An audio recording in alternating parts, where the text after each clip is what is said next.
काय झालं ना, मजाच झाली आज. म्हणजे पहिलीच सोनोग्राफी आणि एवढ्या मजा झाली की डेंजर मजा झाली. आम्ही सोनोग्राफीला गेलो पण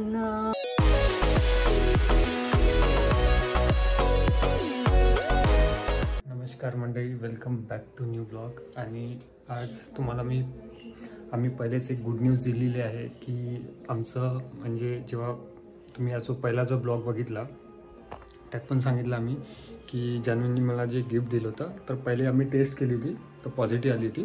स्वामींकडून आम्हाला म्हणजे कुठलाच त्रास दिला नाही आम्हाला स्वामींनी. आणि तुम्हाला माहिती आहे जान्हवी काही चांगली गोष्ट करायची पहिले स्वामींच्या माळ जप करते. चाललो आम्ही पहिल्या सोनोग्राफीसाठी, जे की एक 5 ते 6 हफ्त्यानंतर राहते जनरली. तर आता पहिली सोनोग्राफी आहे, तर आज चाललो आहे. 7 वाजताची अपॉइंटमेंट आहे. जस्ट आता निघतो आहे आम्ही. आणि आज माहिती पडेल काय स्टेटस आहे, म्हणजे बाळाची ग्रोथ किती झाली आहे, काय झाली आहे. आणि मला सगळ्यात मोठं गिफ्ट भेटलं आहे, ॲनिव्हर्सरी गिफ्ट, जे की तर गाईज तुम्हाला सांगताना खूप आनंद होत आहे आणि खूप जास्त खुशी वाटत आहे. तर काय झालं की म्हणजे ठरवलेलंच होतं, कारण कुठली गोष्ट बिना ठरवल्याने नाही होत. इथे डिसाईड नाही केलं तर कुठलीच गोष्ट नाही होत. तर आमचं थोडं प्लॅन होतं की आपल्याला आता झालं 4 वर्ष कंप्लीट झालेलं लग्नाला, तर आपण आता प्लॅन करायचं. आणि लास्ट टाइम तुम्हाला माहिती आहे माझी थायरॉइडची मेडिसिन सुरू होत्या, ज्यामुळे डॉक्टरने नाही म्हटलं होतं. तर आम्ही मग रिस्क नाही घेतली आणि म्हणून मग थांबलो होतो. तर आता थायरॉइड पूर्णपणे कव्हर झालेला आहे, त्यामुळे म्हटलं एकदा आपण ट्राय करून बघू. रिस्क तर आम्ही घेणार नव्हतोच जर असं एकदम कंडिशन नसती तर. अदरवाईज डॉक्टरने आम्ही सजेस्ट केलं, डॉक्टरने आम्हाला गाईड केलं की तुम्ही आता थायरॉइड कंट्रोल करा, नंतर मग तुम्ही प्लॅनिंग करू शकता. आणि मग ॲनिव्हर्सरीला गौरवला मी, जसं तुम्ही एक व्हिडिओ बघितला असेल पहिल्याचा, हा जो रील आहे ती, तर ती आम्ही या ब्लॉगमध्ये टाकूच. तर मी गौरवला ॲनिव्हर्सरीचं स्पेशल गिफ्ट दिलेलं आहे आणि मला नाही वाटते याच्या पलीकडे कुठलं गिफ्ट असू शकते. सगळ्यात मोठं गिफ्ट. हां, तर म्हणजे फर्स्ट टाइमच ट्राय केलं आणि पहिले तर स्वामींना बोलली की बस कुठल्याच पद्धतीचा प्रॉब्लेम होऊ नका, एकदम नीटली सगळं होऊ द्या. कारण कधी म्हणजे ट्राय नाही केला आणि कधी या गोष्टीवर म्हणजे फोकस पण नाही केलं, कारण प्लॅनच नव्हतं, तर मग काही करण्याचा अर्थच नव्हता ही गोष्ट म्हणजे ट्राय करण्याचं. आणि फर्स्ट पॉझिटिव्ह आलेलं आहे आणि होप सो आज गाईज माझी फर्स्ट सोनोग्राफी आहे. तर होप सो आता मी माझ्यात केली. आज गुरुवार आहे स्वामींचा आणि ऑफिस झाला आणि आंघोळ व्हायची होती, तर आता गेली. आणि आम्ही आज चाललोय फर्स्ट सोनोग्राफी करायला. आमच्या इथे वेसामध्येच हॉस्पिटल आहे जिथल्या आम्ही ट्रीटमेंट घेतोय.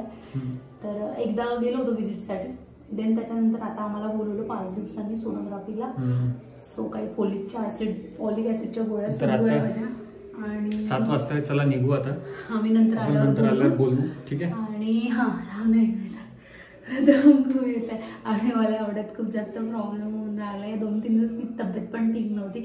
हा ब्लॉग तुम्हाला गाईज 2 महिने आधी शूट केला, जो की तुम्हाला आज मिळत आहे. आज बघता तर तो 3 महिन्यानंतर मला रिव्हील करायचं होतं, म्हणून मी आधी टाकला नाही आणि आधी कुठली गोष्ट दाखवली नाही. सो म्हणून हा ब्लॉग तुम्हाला 3 महिन्यानंतर भेटेल. आज तारीख आहे 9 तारीख आहे, 9 जानेवारी आहे. तुम्ही हा ब्लॉग कधी बघत असाल हे आय डोंट नो. डिसेंबर मध्येच कन्सिव्ह झाला. ऍक्च्युली सरत्या वर्षानेच आम्हाला एक चांगलं गिफ्ट दिलं स्वामींनी आणि आता येणाऱ्या वर्षामध्ये एक नवीन जर्नी आमची. चला तर आता वेळ होत आहे, चला आता निघू गाईज. हे बघा इकडे बघा, लास्ट टाइम मी डॉक्टरकडे गेली, मला बीपी पूर्ण लो झाला, माझ्या पोटात काहीच नव्हतं आणि गाडीवर असं ते थंडीमुळे जास्त. मी पहिल्यांदा तर शॉक जर म्हटलं हिचा बीपी कसा लो होऊ शकते. किती होता? 60/80 काहीतरी होता. आणि मला हो माहिती आहे लो बीपीचा प्रॉब्लेम आहे, मी जर काही खाल्लं नाही तर. पण त्याच वेळेस झाला ज्या वेळेस हॉस्पिटलला गेली, म्हटलं आता एक संत्र खाणं चालू आहे. माझं फेवरेट फ्रूट बनलेलं आहे. रोज मॉर्निंगला हे खाल्लं ना तर नोशियाचा प्रॉब्लेम नाही होत आहे. नोशियाच्या गोळ्या घेतल्या होत्या आतापर्यंत. चलो लेट्स गो. चला गाईज आम्ही चाललोय. 1 eternity later. लेफ्ट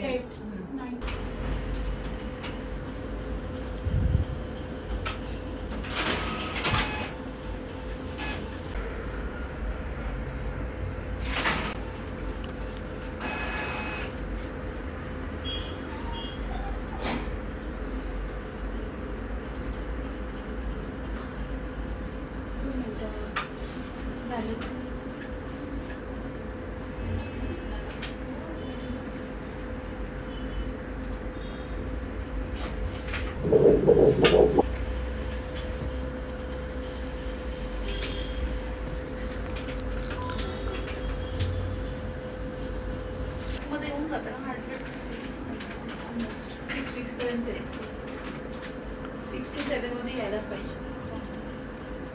आणि जी पोझिशन असते ती व्यवस्थित आहे.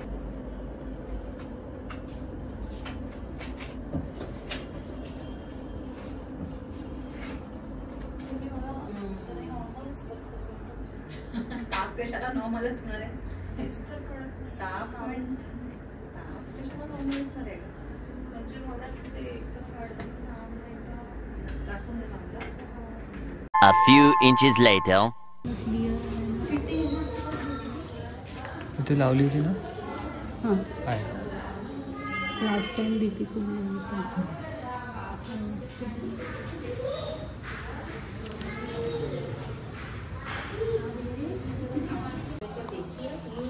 टेम्परेचर नहीं रहता है.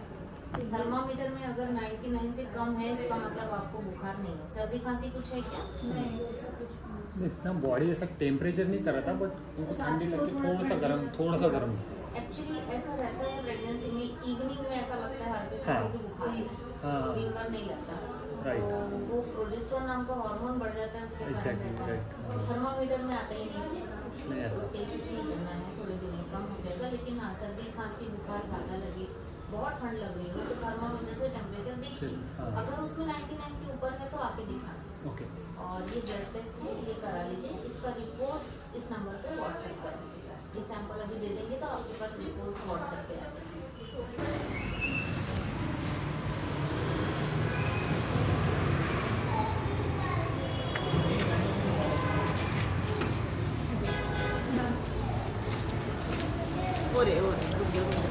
थांब.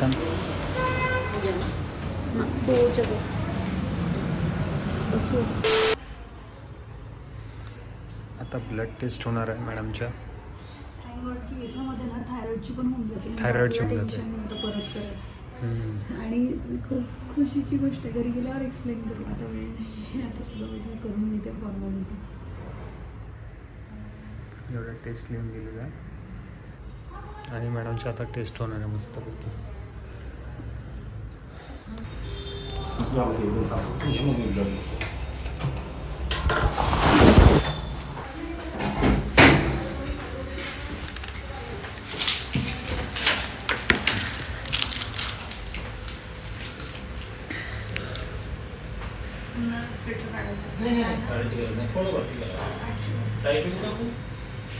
काढून घेणार ना जान्हवी, काढूनच घे. हां, नाहीतर का. हां, टाईट प्रेशर येतं ना त्या.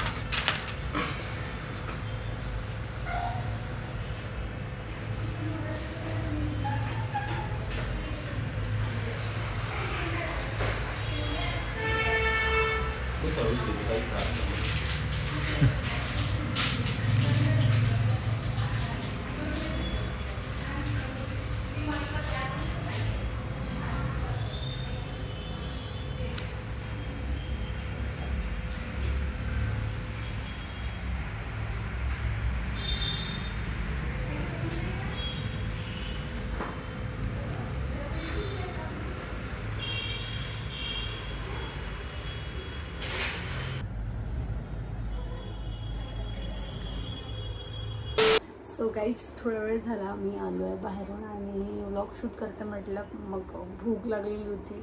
आल्याबरोबर सगळ्यात आधी स्वयंपाक बनवला आणि माझा मुलगा थोडा खराब दिसत आहे, पण इग्नोर करा. तर ठीक आहे. आता थोडं तसंही प्रेग्नन्सीमुळे माझ्या स्किनवर खूप सारे प्रॉब्लेम्स तयार होईल, कारण आधीच ऑलरेडी स्किनमध्ये प्रॉब्लेम आहे. तर काही हरकत नाही. ही तर नैसर्गिक देण आहे, त्यामुळे आपल्याला ॲक्सेप्ट करावं लागतं. सो तो पार्ट नाही आपला. आता मला हे सांगायचं होतं की आज तुम्हाला जसं सांगितलं, फर्स्ट सोनोग्राफी होती. मग अशी थोडा शूट केला आणि घाई एवढी होती कारण फर्स्ट सोनोग्राफी होती आणि सोबत सोनोग्राफीला खूप वेळ लागतो, म्हणून थोडं लवकर निघावं लागतं. सो आम्ही लवकर निघालो. बघितलं असेल खूप घाईत होतो आम्ही. आणि काय झालं ना, मजाच झाली आज. म्हणजे पहिलीच सोनोग्राफी आणि एवढ्या मजा झाली की डेंजर मजा झाली. आम्ही सोनोग्राफीला गेलो. पण मला काय झालं, ॲक्च्युली त्यांनी सांगितलं होतं की सोनोग्राफी करायची, पाणी कंटिन्यू प्यायचं आहे, कारण पाणी पिल्यावर कसं बेबीची जी काही मुवमेंट आहे, ते ऍक्च्युली लवकर जे काही capture होते. ऑर्गन्स आहे ते सगळं बघायला त्यांना इझी Easy जातं. हम्म. सो पाणी तर पिली, जातपर्यंत पाणी पिली आणि ऍक्च्युली माझा नंबर लेट होता, थोडं लेट झालं. तर ते काय झालं, मग इतका वेळ वेट केल्यामुळे आणि एवढं पाणी पिल्यामुळे मला वॉशरूम लागली आणि वॉशरूमला जावं लागलं. आणि मला लक्षातच जाईल की अरे यार स्कॅनसाठी तर आपल्याला वॉशरूम नाही जायचं. आणि नाही, हा एक तेव्हा एवढा लक्षातच भयंकर नाही सीन आलं. झाला माझ्या. तेव्हा लक्षातच नाही आलं. ते नंतर मग मॅडम जेव्हा बोलले वॉशरूम जाऊन आली पूर्ण क्लिअर, हा ऑल क्लिअर केलं म्हणे. म्हटलं अरे मला अरे लक्षातच नको नाही. जायला म्हणे, नको जायचं होतं म्हणे. म्हणजे माझ्या माइंड मध्ये तो थॉटच नाही राहिला की अरे यार आपली स्कॅन आहे.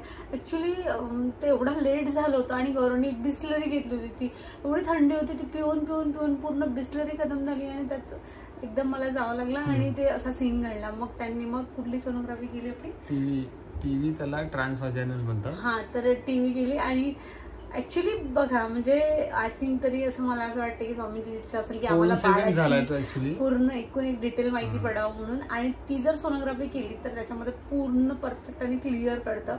जर ती जी असते तर त्याच्यामध्ये तेवढं क्लिअर नाही दिसत, पण जेवढा हाताची सोनोग्राफी झाली आज त्याच्यामध्ये क्लिअर कळलं. हा राईट, ट्रान्सव्हाजायनल टीव्ही म्हणून आहे.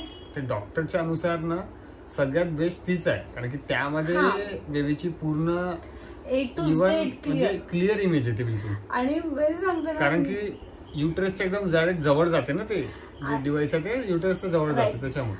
आणि शॉकिंग रिॲक्शन हे की आम्ही आज फर्स्ट टाइम आमच्या होणाऱ्या बाळाची हार्टबीट ऐकली. मला विश्वास नव्हता. धक धक धक धक. जेव्हा हार्टबीट तुम्ही आता व्हिडिओ मध्ये बघितली असेल याच्या आधी जो हॉस्पिटलचा व्हिडिओ लावला, जेव्हा असं जेव्हा केलं ना तेव्हा मॅडम म्हणे बघा म्हणे हार्टबीट म्हणे. मला पण दाखवलं 145 बीट्स पर मिनिट. बीपीएम होते 145. आपले 72 असते, त्यांची 145 म्हणजे बापरे किती. म्हणजे एवढं क्लिअर ऐकायला येत होतं, धक धक धक धक एवढी स्पीड मध्ये. आणि गौरवला मी तेव्हाच म्हटलं असं एकदम स्पीड. आणि मी गौरवला तेव्हा तिथेच म्हटलं की गौरव ऐकलं का हार्टबीट.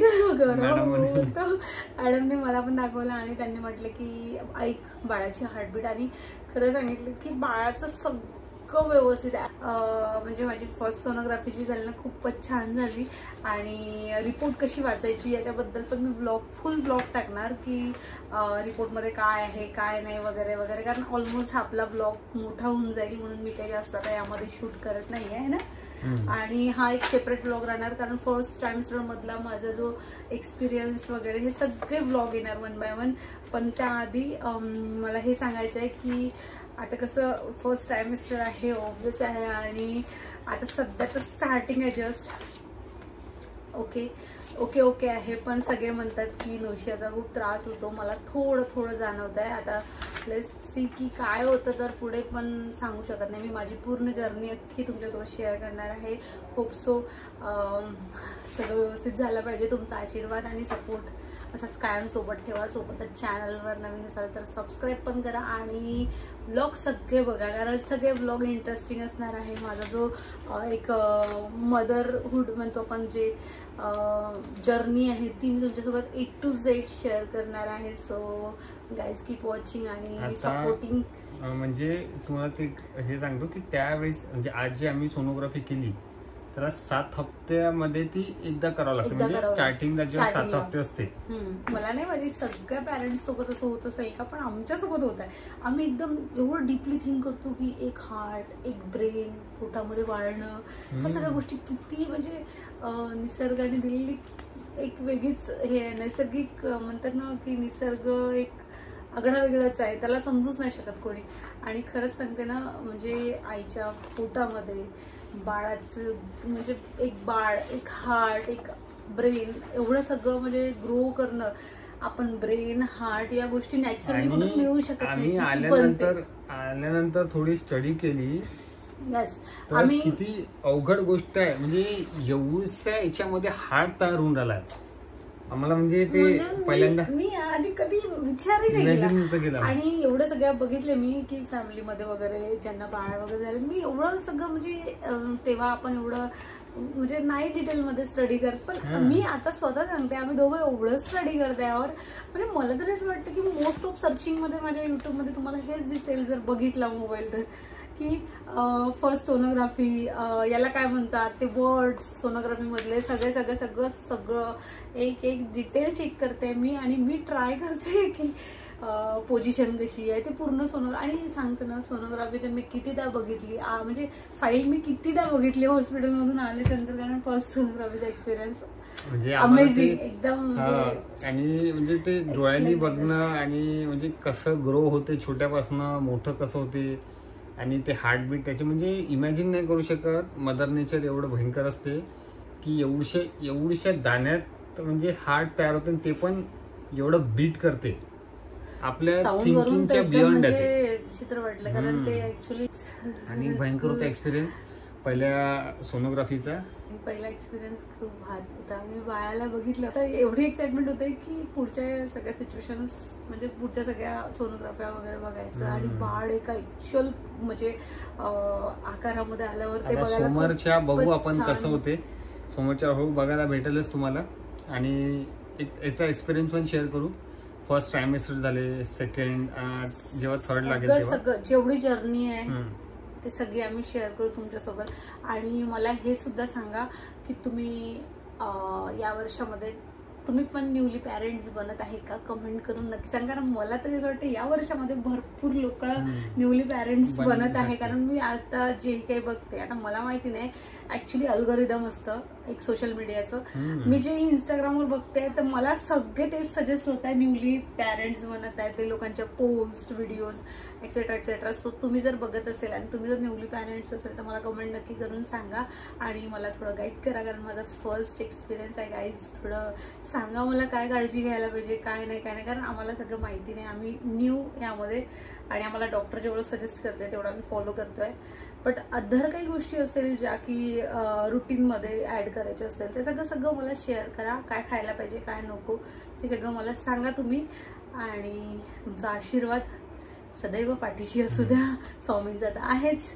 तर चलो आता आपला आजचा ब्लॉग आपण इथपर्यंत सुरू. कारण ब्लॉग खूप मोठा घेत नाही मी ऍक्च्युली. तुम्ही पण बोर होऊन जाल कारण बोलणं नुसतं म्हणजे तुम्हालाही बोर होऊन जातं. ऍक्टिव्हिटी सोबत बोलणं ते वेगळं जातं आणि नुसतं कंटिन्यू बोल. सो गाईज आता मी ना पुढे तुमच्या सोबत खूप सारे ब्लॉग शेअर करणार आहेत. तर पहिले चॅनल सबस्क्राईब करा आणि बेल आयकॉन प्रेस करा म्हणजे तुम्हाला येणारे नोटिफिकेशन. राईट. तर चलो गाईज आता आम्ही जेवण झालंय, आता मस्त आराम करतो. आणि मेन म्हणजे आता मला थोडं काळजी करावं लागेल. तसं मला करायची गरज नाहीये, काळजी करणार आहेच. आणि खरं सांगते ना गौरव खूप केअर करतो माझी. ड्युटी वाढली गौरवची, परत डबल ड्युटी झाली गौरवची. आणि बघू आता कशी जर्नी आहे. तर होप सो सगळं व्यवस्थित झालं पाहिजे. काही सोनोग्राफीमध्ये कुठलाच प्रॉब्लेम नको, सगळं ओके. स्वामींच्या आशीर्वादाने ते होईलच. कारण आपण कोणाचं वाईट नाही सोचत तर आपलं पण नाही करणार स्वामी. आणि तुमचं सगळ्यांचा आपल्या यूट्यूब फॅमिलीचा तर आशीर्वाद आहेच आमच्यासोबत. तर गाईज ब्लॉग बघा डेली आणि थोडा सपोर्ट करा. या वर्षामध्ये आपल्याला लवकरात लवकर सबस्क्रायबर्स वाढवायचे आहे, पुढे जर्नी आपली वाढवायची आहे आणि फॅमिली मोठी करायची आपली यूट्यूबची. छान छान सगळे सबस्क्रायबर्स जुळा आणि सबस्क्राईब करा, कमेंट्स करा, बोला छानपैकी. मस्त आपण एन्जॉय करू आपली जर्नी. आणि तुमच्यासोबत मी शेअर करते. मागचा ब्लॉग जो आम्ही रिव्हील केला आहे, रिव्हील ब्लॉग छान गेला, सध्या तरी छान गेला. म्हणजे आमच्या चॅनलवर तो पहिला ब्लॉग असेल की रिव्हील टाकताच म्हणजे काही मिनिटाचा 200च्या पार झाला होता तो. आम्ही कंटिन्युअसली 2 दिवस झाले तेच बघतोय. किती चालला आता माहिती नाही किती गेला. 3-4 महिने आम्ही वेट केला तो ब्लॉग अपलोड करायला.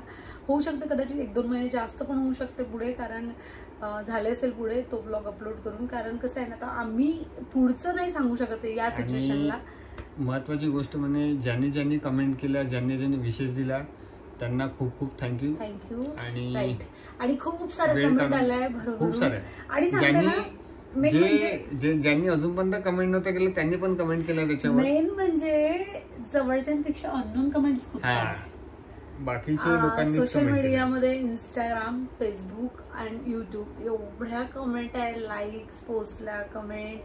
आणि खरंच खूप छान वाटलं सगळे एक्सायटेड होते आणि सगळे हॅपी आहे की चलो जान्हवी गौरवने प्लॅन केला फायनली, म्हणजे झालं आणि सगळं व्यवस्थित झालं आहे. तर ऑल इज वेल. आता फक्त ही first trimester experience I don't know की कसा राहणार. मला खूप भीती वाटत आहे कारण थोडं धगधग काहीतरी आता चालू झालेलं आहे आणि पुढे माहीत नाही नोशिया कोणत्या लेवलवर नेईल. तर पण सध्या तरी नोशियाचं थोडंफार चालू आहे. आता बघू आता काय होतं तर काय नाही. तर एवढं नाही सध्या तरी नाही एवढा, पण डॉक्टर सांगितलं की नोशियाचा हा तुम्हाला 3 ते 4 महिने त्रास होईलच. आता इव्हन बऱ्याचशा मुलींनी मला एक्सपिरियन्स शेअर केला, म्हणजे माझ्या फ्रेंड सर्कलमध्ये वगैरे, की स्वयंपाक करायला कंटाळा येतो कारण स्मेलचा प्रॉब्लेम होतो. तर मला माहीत नाही मला कशाचा प्रॉब्लेम होणार आहे. तर बस सगळं व्यवस्थित झालं पाहिजे आणि त्याचा जर गौरव आहेच मला सपोर्टला. मला नाही वाटत की आईची पण मला गरज पडेल या जर्नीमध्ये आता सध्या तरी, कारण गौरव ऑलमोस्ट सगळ्या गोष्टीला. तर गाईज आजचा ब्लॉग आपण आता इथे सेंड करू आणि भेटूया नवीन ब्लॉगमध्ये. तोपर्यंत सबस्क्राईब करा, नवीन असेल तर लाईक करा आणि till then take care. Bye bye guys. Good night. जय हिंद, जय महाराष्ट्र.